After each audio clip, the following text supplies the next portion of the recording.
चलिए स्टूडेंट्स, और हम एम्पियर सर्किट लॉ को समझ चुके हैं।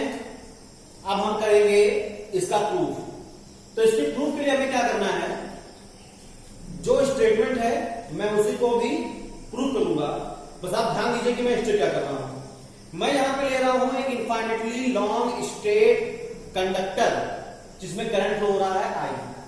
तो मैंने लिया infinitely long state current carrying, ठीक है, करंट कैरिंग कंडक्टर, और इसमें आपका करंट फ्लो हो रहा है आई। अब इसे देख के आपको हैरानी नहीं होनी चाहिए, क्योंकि ये एक एप्लीकेशन है बायो सावर्ट लॉ में जिसे मैं पढ़ा चुका हूं, और इस पे मैग्नेटिक फील्ड भी फाइंड कर चुका हूं। तो वो जो वायर है, ऐसे कोई लॉन्ग स्ट्रेट वायर है, इनफाइनाइट वायर है, उससे कुछ आर डिस्टेंस पे कितना मैग्नेटिक फील्ड भी होगा ये मैं बता चुका हूं। तो उसके लिए मैं लिख रहा हूं magnetic field at distance R, magnetic field at distance R from wire या फ्रॉम कंडक्टर। तो ये कितना होगा, इसकी वैल्यू आपको याद होनी चाहिए। तो ये आपका हो जाएगा B equal to mu not upon 4 pi और 2I अपॉन R। ये होता है मैग्नेटिक फील्ड की वैल्यू जो मैं पहले करा चुका हूं। इसे आप ले लीजिए इक्वेशन 1, इसे आप ले लीजिए इक्वेशन 1। यानी कि मैंने क्या इसके लिए लिखा, ये मान लीजिए एक स्ट्रेट करंट कैरिंग कंडक्टर है, लेकिन कैसा है, इनफाइनेटली लॉन्ग है। तो इस इनफाइनेटली लॉन्ग के लिए जो मैग्नेटिक फील्ड B की मैंने वैल्यू निकाली है, ये कहीं इसके वायर से किसी आर डिस्टेंस पे फाइंड की है, और उसकी जो वैल्यू है वो क्या आई है, इतनी आई है। अब जरा थोड़ा सा दिमाग में जोड़ डालिए, वरना बहुत पुरानी बात नहीं है, इसलिए मैंने आपको बताया है। आपने क्लास 10 नहीं पढ़ा, और मैंने अभी भी आपको कुछ देर पहले बताया कि अगर एक वायर है तो उस वायर से के लिए जो मैग्नेटिक फील्ड होगा, उस मैग्नेटिक फील्ड को निकालने का तरीका क्या है, उस मैग्नेटिक फील्ड का शेप बनाने का तरीका क्या है। तो उसमें सबसे पहले है राइट हैंड थंब रूल। यानी अगर ये वायर है और इसमें करंट फ्लो हो रहा है कुछ ऐसे ऊपर की तरफ, तो जिस डायरेक्शन में फिंगर को कर्ल करते हैं वो डायरेक्शन किसकी हो जाती है, मैग्नेटिक फील्ड डायरेक्शन। तो आप ध्यान दीजिए कि यहाँ पे जो वायर से बनने वाला मैग्नेटिक फील्ड है वो कैसा होगा, कुछ ऐसा होगा, कॉन्सेंट्रिक सर्किल। कैसा होगा, कॉन्सेंट्रिक सर्किल। यानी यहाँ पे जो मैग्नेटिक फील्ड बनेगा वो बनेगा कॉन्सेंट्रिक सर्किल।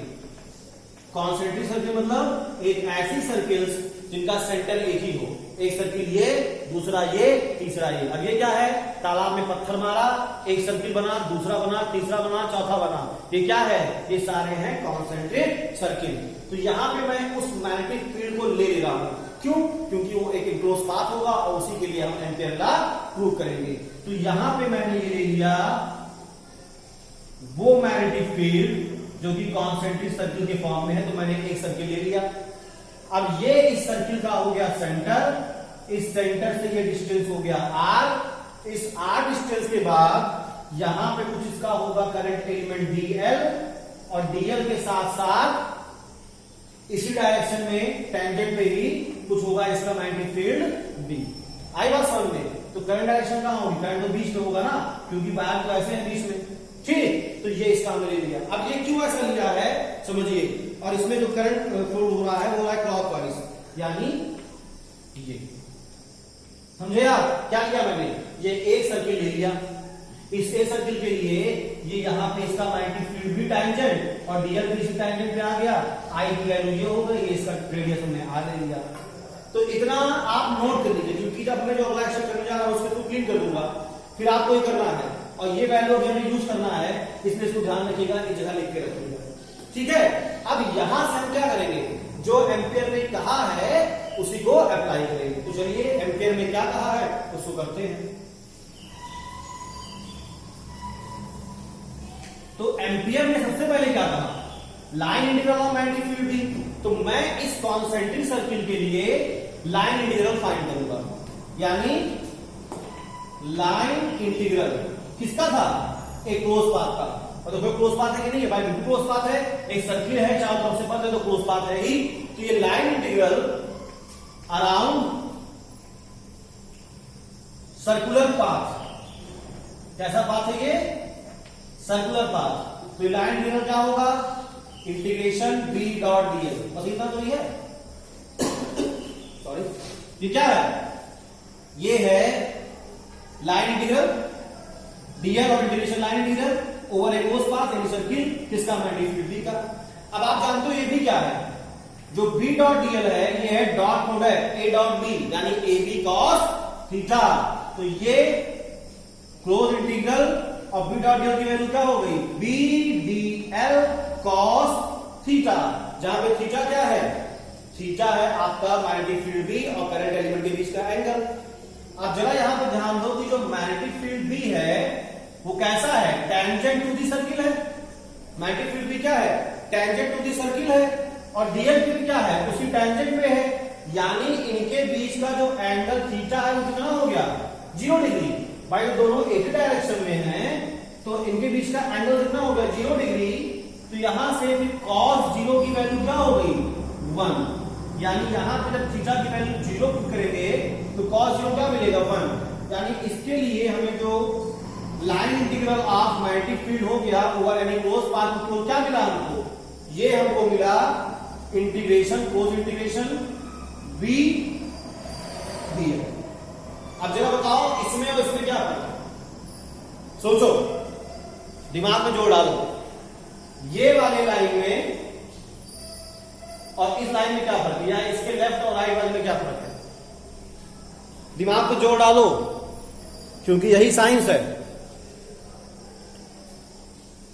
तो दिखाई दिया, अरे भाई लेफ्ट साइड वाला जो है वो वेक्टर फॉर्म में है, ये किस फॉर्म में है, मैग्नीट्यूड यानी स्केलर फॉर्म में है, यानी यहां पर मैं मैग्नेटिक फील्ड b की वैल्यू पुट कर सकता हूं, और ये वैल्यू मैं कहां से पुट करूंगा, इक्वेशन 1 से। तो देखो इक्वेशन 1 से इसकी वैल्यू क्या है, तो क्लोज इंटीग्रल b की जो वैल्यू है ये है म्यू नॉट अपॉन 4 पाई, दिख रहा है आपको, ये है 2i upon r, 2i upon r, यहां पे क्या बच गया, dl। बाकी ये लेफ्ट साइड ऐसे इसको रखिए क्योंकि ये तो एम्पियर लॉ का स्टेटमेंट ही लेफ्ट साइड वाला है, हमें इस तरह का प्रूव कर दिया हमने, म्यू नॉट आई मतलब हमने एम्पियर लॉ प्रूव करना, यही करना है। तो देखिए इसका इंटीग्रेशन करना है, मैं इधर क्लीन कर दे रहा हूं, ठीक है, तो ध्यान रखिएगा, इसको आप उम्मीद करता हूं आपने नोट कर लिया है। तो अब देखिए क्या है, यहां से ये तो आपका लेफ्ट हैंड साइड इंटीग्रेशन है, जो पूरा स्टेटमेंट है, बार बार नहीं बोलूंगा, लेकिन आप बोलो, आप लिखो, क्योंकि आपको ध्यान देना, आपको याद नहीं करना है। यहां पे देखिए क्या है, mu not upon 4 pi 2i upon r, ये है पूरा कांस्टेंट, फिर से क्या होगा, इंटीग्रेशन के बाहर, तो equal to mu not upon 4 pi 2i upon r, integration के बाहर हो गया, और इंटीग्रेशन के अंदर क्या बचा, केवल ये बचा क्लोज इंटीग्रेशन dl, ठीक है। अब फिर से देखो क्या था, हमने क्या लिया था, याद तो डायग्राम में इस साइड को एलिमेंट लिया था, ये क्या होगा, 2 पाई r होगा, यानी mu not upon 4 pi 2i upon r, यहां पे क्या आ गया, 2 पाई r, इसका सरकमफ्रेंस, समझ गया। तो देखिए r कैंसिल, पाई कैंसिल, 2 2 जा 4 और ये 4 कैंसिल, तो क्या बचा, ये हो गया close integral b dot dl और म्यू नॉट आई। तो ये मैंने एम्पियर लॉ प्रूफ कर दिया। किसके लिए, एक करंट कैरिंग लूप के लिए, क्लोज पाथ के लिए, और आप इसे फिर से पढ़ सकते हो, line integral of magnetic field b over any close path is equal to mu not times current passing through the close path. समझ गया, तो ये है आपका एम्पियर सर्किटल लॉ और उसका प्रूफ। अब इसके आगे हम जो पढ़ेंगे वो है एप्लीकेशन ऑफ एम्पियर लॉ, जिसमें हमें देखना है सोलोनॉइड, जिसे आप क्लास 10 से जानते हो, और सोलोनॉइड का एक छोटा भाई है टोरॉइड, दोनों हमें समझना है।